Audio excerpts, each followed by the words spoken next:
Dean Napier, Mr. Bell, members of the faculty and members of the student body of this great institution of learning, ladies and gentlemen.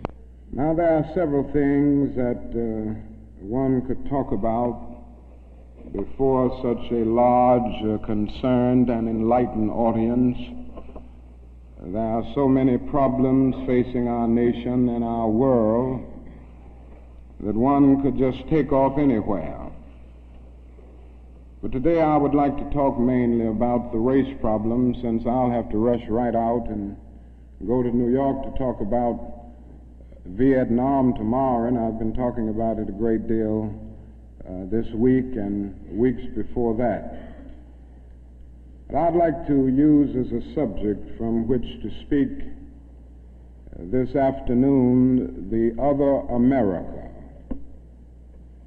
And I use this subject because there are literally two Americas. One America is beautiful for a situation. And in a sense, this America is overflowing with the milk of prosperity and the honey of opportunity.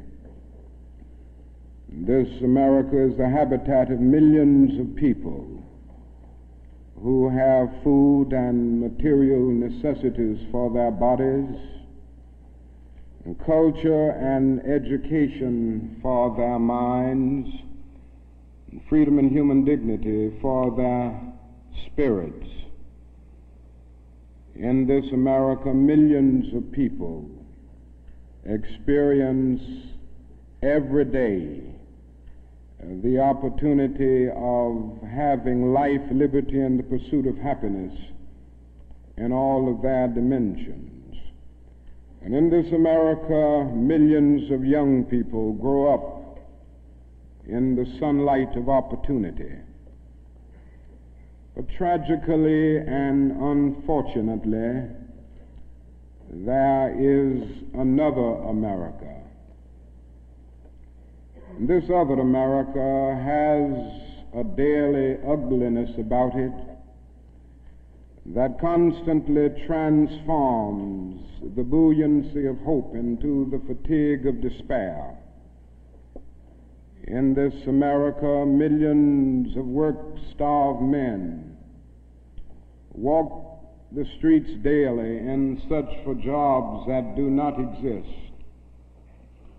In this America, millions of people find themselves living in rat-infested, vermin-filled slums. In this America, people are poor by the millions, and they find themselves perishing on a lonely island of poverty in the midst of a vast ocean of material prosperity. In a sense, the greatest tragedy of this other America is what it does to little children. Little children in this other America are forced to grow up with clouds of inferiority forming every day in their little mental skies. And as we look at this other America, we see it as an arena of blasted hopes and shattered dreams. Many people of various backgrounds live in this other America. Some are Mexican Americans, some are Puerto Ricans, some are Indians, some happen to be from other groups. Millions of them are Appalachian whites. Probably the largest group in this other America, in proportion to its size in the population, is the American Negro. The American Negro finds himself living in a triple ghetto, a ghetto of race, a ghetto of poverty, a ghetto is to deal with this problem of the two Americas. We are seeking to make America one nation, indivisible, with liberty and justice for all.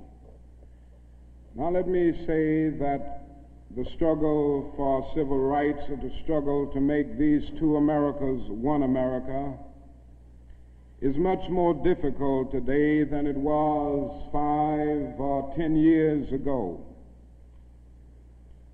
For about a decade or maybe 12 years, we struggled all across the South in glorious struggles to get rid of legal, overt segregation and all of the humiliation that surrounded that system of segregation. In a sense, this was a struggle for decency. We could not go to a lunch counter in so many instances and get a hamburger or a cup of coffee. We could not make use of public accommodations. Public transportation was segregated, and often we had to sit in the back, and within transportation within cities, we often had to stand over empty seats because sections were reserved for whites only. We did not have the right to vote in so many areas of the South. And the struggle was to deal with these problems.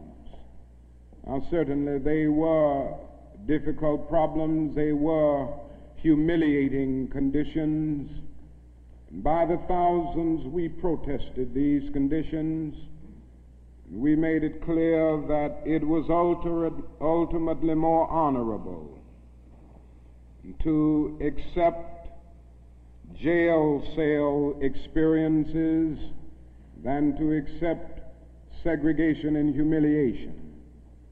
By the thousands, students and adults decided to sit in at segregated lunch counters to protest conditions there.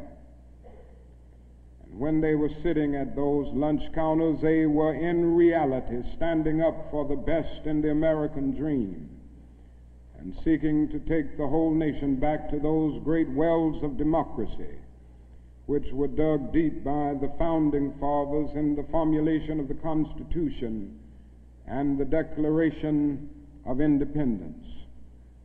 Many things were gained as a result of these years of struggle. In 1964, the Civil Rights Bill came into being after the Birmingham movement, which did a great deal to subpoena the conscience of a large segment of the nation to appear before the judgment seat of morality on the whole question of civil rights.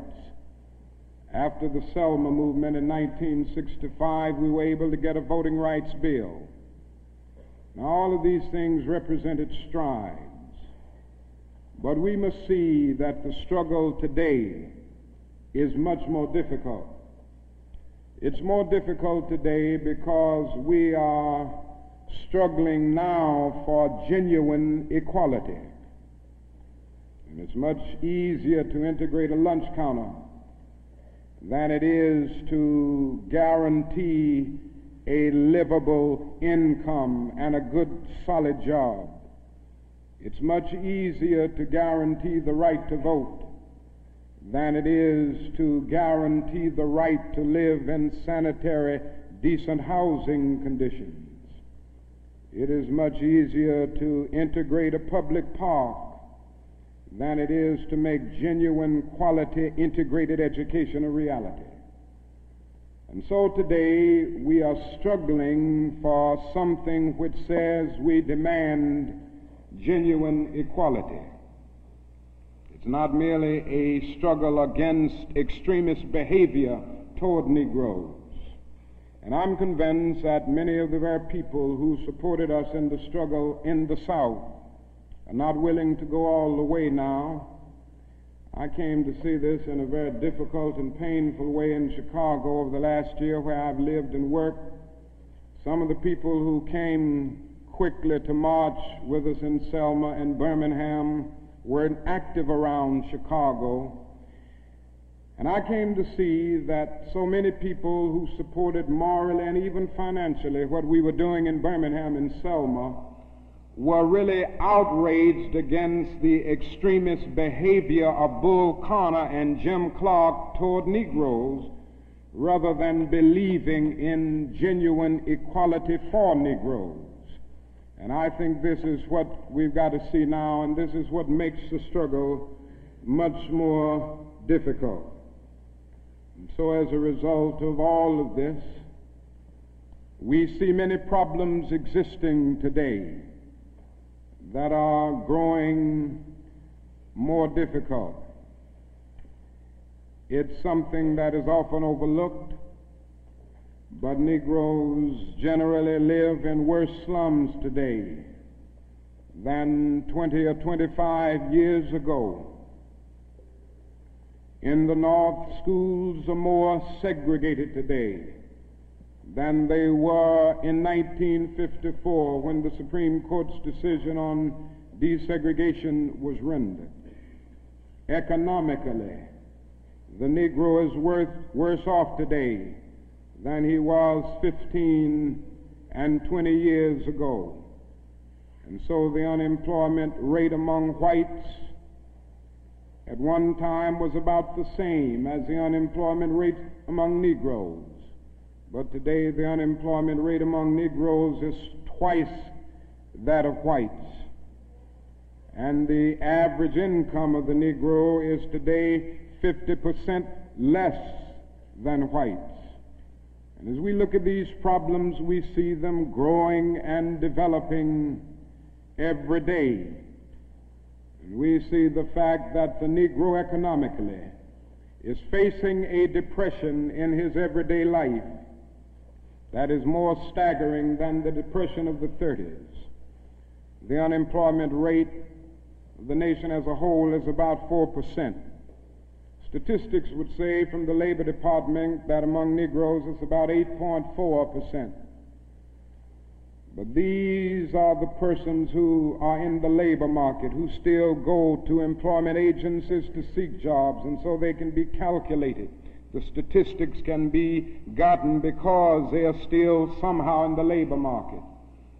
But there are hundreds of thousands of Negroes who have given up. They've lost hope.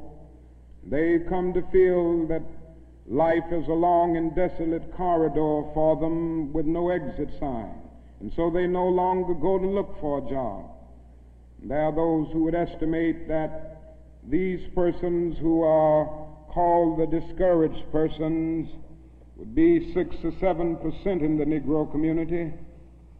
And that means that unemployment among Negroes may well be 16%. And among Negro youth in some of our large urban areas, it goes to 30 and 40%.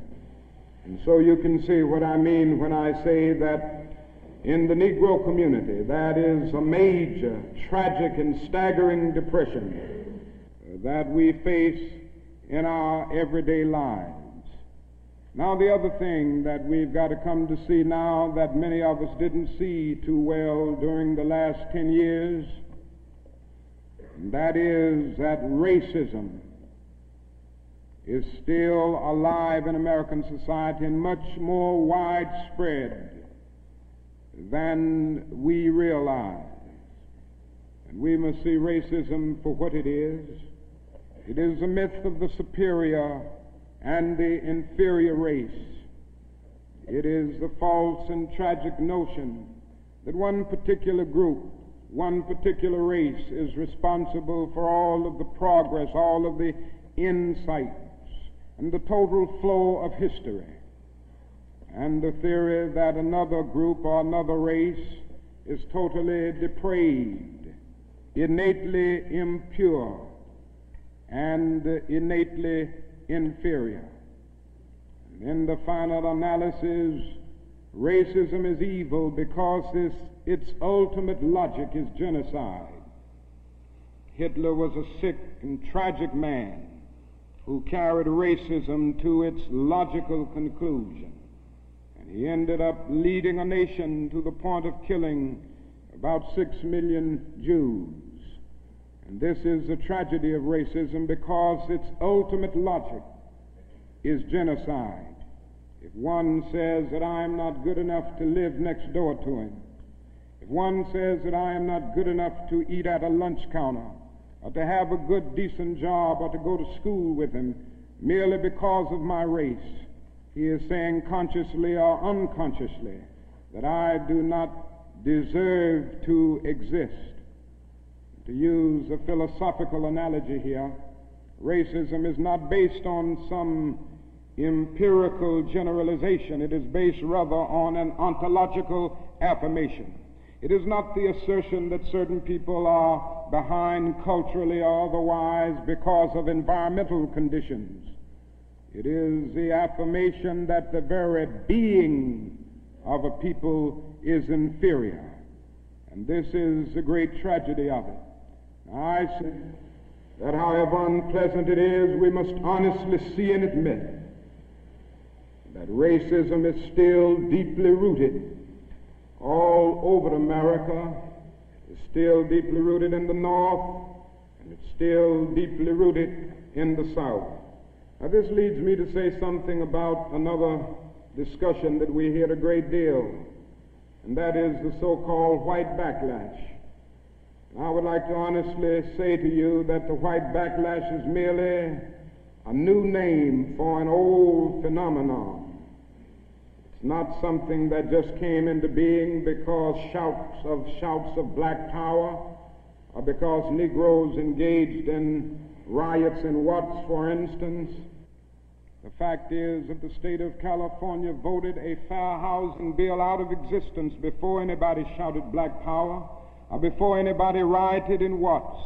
It may well be that shouts of black power and riots in Watts and the Harlems and the other areas are the consequences of the white backlash rather than the cause of them. What it is necessary to see is that there has never been a single solid, monistic, determined commitment on the part of the vast majority of white Americans, the whole question of civil rights and on the whole question of racial equality. This is something that truth impels all men of goodwill to admit. It is said on the Statue of Liberty that America is the home of exiles. But it doesn't take us long to realize that America has been the home of its white exiles from Europe, but it has not evinced the same kind of maternal care and concern for its black exiles from Africa. And it is no wonder that in one of his sorrow songs, a Negro could sing out, "Sometimes I feel like a motherless child." What great estrangement, what great sense of rejection caused the people to emerge with such a metaphor as they looked over their lives. What I'm trying to get across is that our nation has constantly taken a positive step forward on the question of racial justice and racial equality.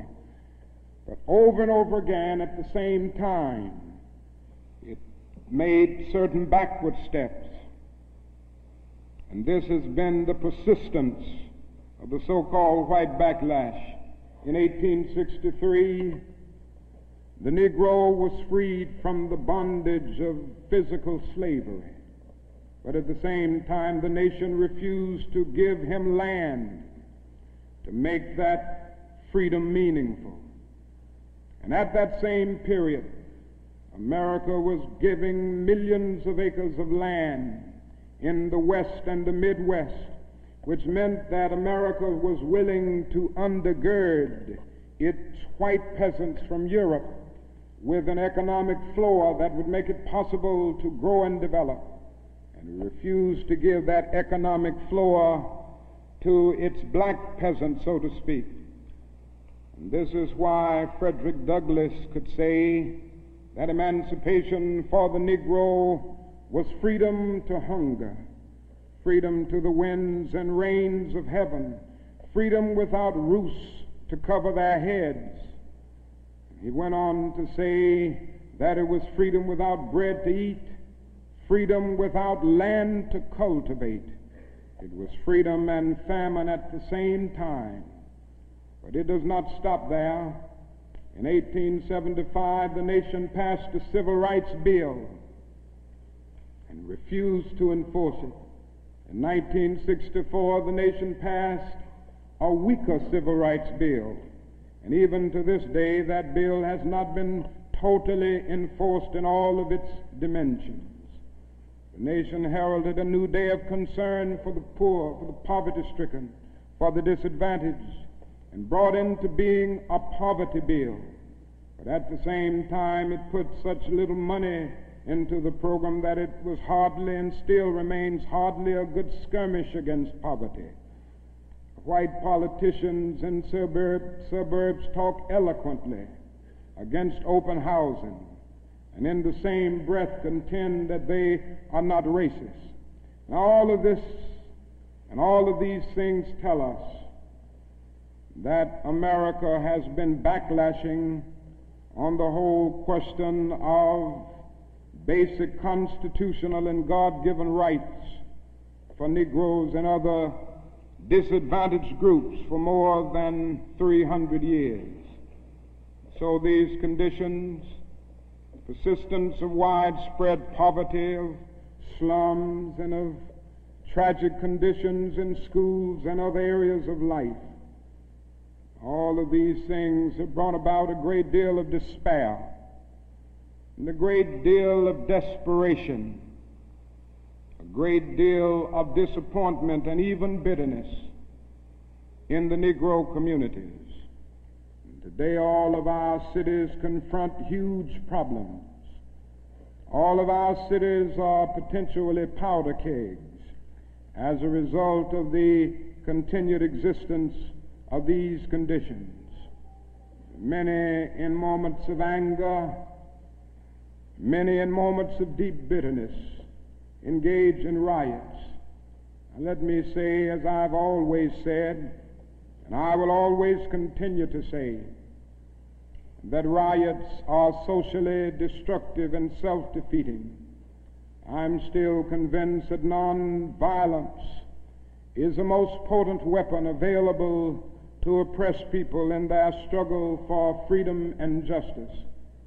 I feel that violence will only create more social problems than they will solve, and that in a real sense it is impractical for the Negro to even think of mounting a violent revolution in the United States. So I will continue to condemn riots and continue to say to my brothers and sisters that this is not the way. Continue to affirm that there is another way. But at the same time, it is as necessary for me to be as vigorous in condemning the conditions which cause persons to feel that they must engage in riotous activities as it is for me to condemn riots. I think America must see that riots do not develop out of thin air. Certain conditions continue to exist in our society, which must be condemned as vigorously as we condemn riots. But in the final analysis, a riot is the language of the unheard. And what is it that America has failed to hear? It has failed to hear that the plight of the Negro poor has worsened over the last few years. It has failed to hear that the promises of freedom and justice have not been met. And it has failed to hear that large segments of white society are more concerned about tranquility and the status quo than about justice, equality, and humanity. And so in a real sense, our nation's summers of riots are caused by our nation's winters of delay. And as long as America postpones justice, we stand in the position of having these recurrences of violence and riots over and over again. social justice, and progress are the absolute guarantors of riot prevention. Now let me go on to say that if we are to deal with all of the problems that I've talked about, if we are to bring America to the point that we have one nation, indivisible, with liberty and justice for all, there are certain things that we must do. The job ahead must be massive and positive. We must develop massive action programs all over the United States of America in order to deal with the problems that I have mentioned. Now, in order to develop these massive action programs, we've got to get rid of one or two false notions that continue to exist in our society. One is the notion that only time can solve the problem of racial injustice. I'm sure you've heard this idea. It is the notion almost that is something in the very flow of time that will miraculously cure all evils.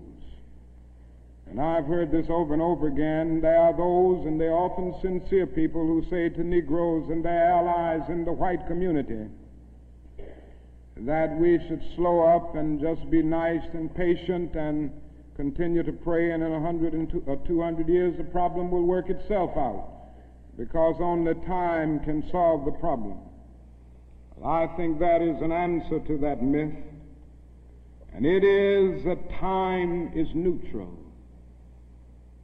It can be used either constructively or destructively.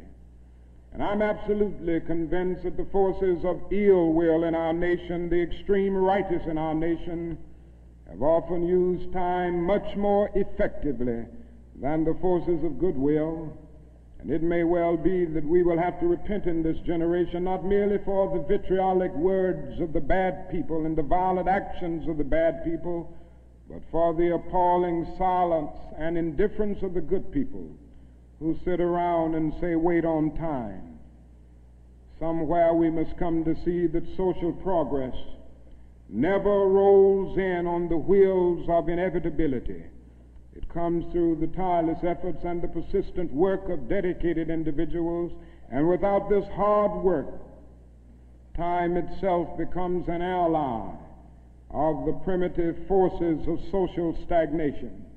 And so we must help time, and we must realize that the time is always right to do right. Now there's another notion that gets out. It's around everywhere. It's in the South, it's in the North, it's in California, and all over our nation. It's the notion that legislation can't solve the problem. It can't do anything in this area. And those who project this argument contend that you've got to change the heart, and that you can't change the heart through legislation. Now, I would be the first one to say that there is real need for a lot of heart changing in our country, and I believe in changing the heart. I preach about it. I believe in the need for conversion in many instances, and regeneration, to use theological terms. And I would be the first to say that if the race problem in America is to be solved, the white person must treat the Negro right, not merely because the law says it, but because it's natural, because it's right, and because the Negro is his brother. And so I realize that if we are to have a truly integrated society, men and women will have to rise to the majestic heights of being obedient to the unenforceable. But after saying this, let me say another thing which gives the other side, and that is that although it may be true that morality cannot be legislated, behavior can be regulated. Even though it may be true that the law cannot change the heart, it can restrain the heartless. Even though it may be true that the law cannot make a man love me, it can restrain him from lynching me, and I think that's pretty important also. And so while the law may not change the hearts of men, it can and it does change the habits of men. And when you begin to change the habits of men, pretty soon the attitudes will be changed, pretty soon the hearts will be changed. Now, I'm convinced that we still need strong civil rights legislation. And there's a bill before Congress right now to have a national federal open housing bill, a federal law declaring discrimination in housing unconstitutional, and also a bill to make the administration of justice real all over our country. Now, nobody can doubt the need for this. Nobody can doubt the need if he thinks about the fact that since 1963, some 58 Negroes and white civil rights workers have been brutally murdered in the state of Mississippi alone. And not a single person has been convicted for these dastardly crimes. There have been some indictments, but no one has been convicted. And so there is a need for the whole question of the administration of justice. There is a need for fair housing laws all over our country. And it is tragic indeed that Congress last year allowed this bill to die. And that bill died in Congress. A bit of democracy died, a bit of our commitment to justice died. And if it happens again in this session of Congress, greater degree of our commitment to democratic principles will die. And I can see no more dangerous trend in our country than the constant developing of predominantly Negro central cities ringed by white suburbs. This is only inviting social disaster. And the only way this problem will be solved is by the nation taking a strong stand and by state governments taking a strong stand against housing segregation and against discrimination in all of these areas. Now, there's another thing that I'd like to mention as I talk about the Massive Action Program, and time will not permit me to go into specific programmatic action to any great degree. But it must be realized now that the Negro cannot solve the problems by himself. There again, there are those who always say to Negroes, why don't you do something for yourself? Why don't you lift yourselves by your own bootstraps? And we hear this over and over again. Now, certainly, there are many things that we must do for ourselves and that only we can do for ourselves. Certainly we must develop within a sense of dignity and self-respect that nobody else can give us, a sense of manhood, a sense of personhood, a sense of not being ashamed of our heritage, not being ashamed of our color. It was wrong and tragic that the Negro ever allowed himself to be ashamed of the fact that he was black, or ashamed of the fact that his ancestral home was Africa. And so there's a great deal that the Negro can do to develop self-respect. There's a great deal that the Negro must do and can do to amass political and economic power within his own community and by using his own resources. And so we must do certain things for ourselves, but this must not negate the fact and cause the nation to overlook the fact that the Negro cannot solve the problem himself. A man was on the plane with me some weeks ago, and he came and talked with me, and he said, the problem, Dr. King, that I see with what you all are doing is that every time I see you and other Negroes, you are protesting, and you aren't doing anything for yourselves. And he went on to tell me that he was very poor at one time and he was able to make it by doing something for himself. Why don't you teach your people, he said, to lift themselves by their own bootstraps. And then he went on to say other groups face disadvantages, the Irish, the Italians, and he went down the line. And I said to him that it does not help the Negro, it only deepens his frustration for unfeeling and sensitive people to say to him that other ethnic groups who migrated or were immigrants to this country just 100 years ago or so have gotten beyond him, and he came here some 344 years ago. And I went on to remind him that the Negro came to this country involuntarily in chains, while others came voluntarily. I went on to remind him that no other racial group has been a slave on American soil. I went on to remind him that the other problem that we have faced over the years is that the society placed a stigma on the color of the Negro, on the color of his skin, because he was black. Doors were closed to him that were not closed to other groups. And I'm to say to people that you ought to lift yourself by your own bootstraps, but it is a cruel jest to say to a bootless man that he ought to lift himself by his own bootstraps. The fact is that millions of Negroes, as a result of centuries of denial and neglect, have been left bootless, and they find themselves impoverished aliens in this affluent society. And that is a great deal that the society can and must do if the Negro is to gain the economic security that he needs.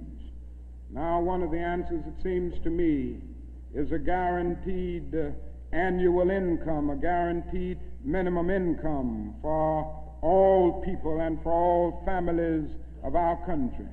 It seems to me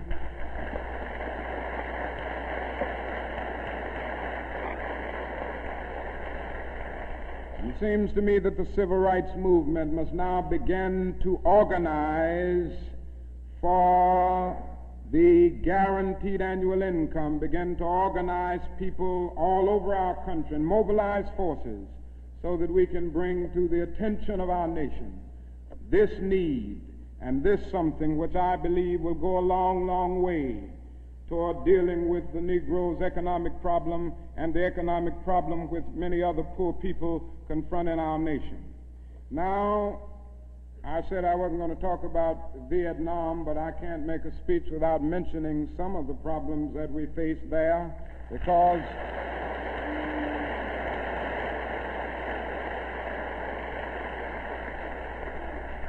I think this war has diverted attention from civil rights. It has strengthened the forces of reaction in our country and has brought to the forefront the military-industrial complex that even President Eisenhower warned us against at one time. And above all, it is destroying human lives. It's destroying the lives of thousands of the young, promising men of our nation, destroying the lives of little boys and little girls in Vietnam. But one of the greatest things that this war is doing to us in civil rights is that it is allowing the great society to be shot down on the battlefields of Vietnam every day. And I submit this afternoon that we can end poverty in the United States. Our nation has the resources to do it.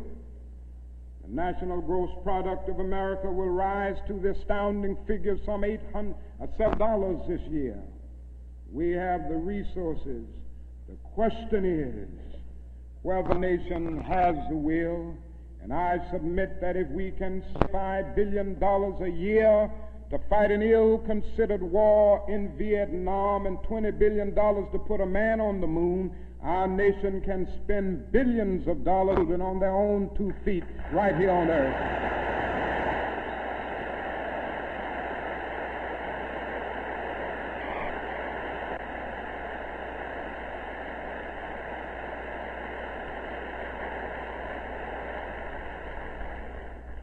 Let me say another thing that's more in the realm of the spirit, I guess. That is, if we are to go on in the days ahead and make true brotherhood a reality, it is necessary for us to realize more than ever before that the destinies of the Negro and the white man are tied together. Now, there's still a lot of people who don't realize this. The racists still don't realize this. But it is a fact now that Negroes and whites are tied together, and we need each other. The Negro needs the white man to save him from his fear. The white man needs the Negro to save him from his guilt. We are tied together in so many ways: our language, our music, our cultural patterns, our material prosperity, and even our food are an amalgam of black and white. And so there can be no separate black path to power and fulfillment that does not intersect white roots. There can be no separate white path to power and fulfillment short of social disaster. It does not recognize the need of sharing that power with black aspirations for freedom and justice. We must come to see now that integration is not merely a romantic or aesthetic something where you merely add color to a still predominantly white power structure. Integration must be seen also in political terms, where there is shared power and where black men and white men share power together to build a new and a great nation. In a real sense, we're all caught in an inescapable network of mutuality, tied in a single garment of destiny. John Donne placed it years ago in graphic terms: no man is an island entire itself. Every man is a piece of the continent, a part of the main. And he goes on toward the end to say, any man's death diminishes me because I'm involved in mankind. Therefore never sin to know for whom the bell tolls. It tolls for thee. And so we all in the same situation. The salvation of the Negro will mean the salvation of the white man, and the destruction, the life, and of the ongoing progress of the Negro will be the destruction of the ongoing progress of the nation. Now let me say finally that we have difficult days ahead, but I haven't despaired. Somehow I maintain hope in spite of hope, and I've talked about the difficulties and how hard the problems will be as we tackle them.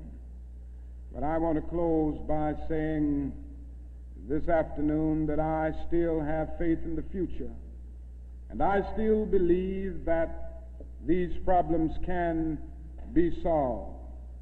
And so I will not join anyone who will say that we still can't develop a coalition of conscience. I realize and understand the discontent and the agony and the disappointment and even the bitterness of those who feel that whites in America cannot be trusted. And I would be the first to say that there are all too many who are still guided by the racist ethos.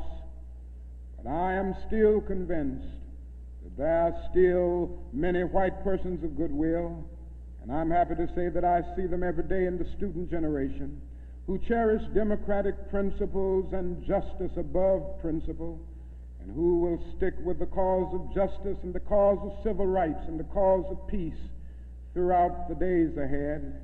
And so I refuse to despair. I think we are going to achieve our freedom, because however much America strays away from the ideals of justice, the goal of America is freedom. Abused and scorned though we may be, our destiny is tied up in the destiny of America. Before the Pilgrim Fathers landed at Plymouth, we were here. Before Jefferson etched across the pages of history the majestic words of the Declaration of Independence, we were here. before the beautiful words of the Star-Spangled Banner were written, we were here. And for more than 2 centuries, our forebears labored here without wages. They made cotton king. They built the homes of their masters in the midst of the most humiliating and oppressive conditions. And yet out of a bottomless vitality, they continued to grow and develop. And I say that if the inexpressible cruelties of slavery couldn't stop us, the opposition that we now face, including the so-called white backlash, will surely fail. We're going to win our freedom, because both the sacred head of our nation and the eternal will of the Almighty God are embodied in our echoing demands. And so I can still sing, we shall overcome. We shall overcome because the arc of the moral universe is long, but it bends toward justice. We shall overcome because Carlyle is right. No lie can live forever. We shall overcome because William Cullen Bryant is right. Truth crushed earth will rise again. We shall overcome because James Russell Lowell is right. Truth forever on the scaffold, wrong forever on the throne. Yet that scaffold sways the future. With faith, we will be able to hew out of the mounting of despair a stone of hope.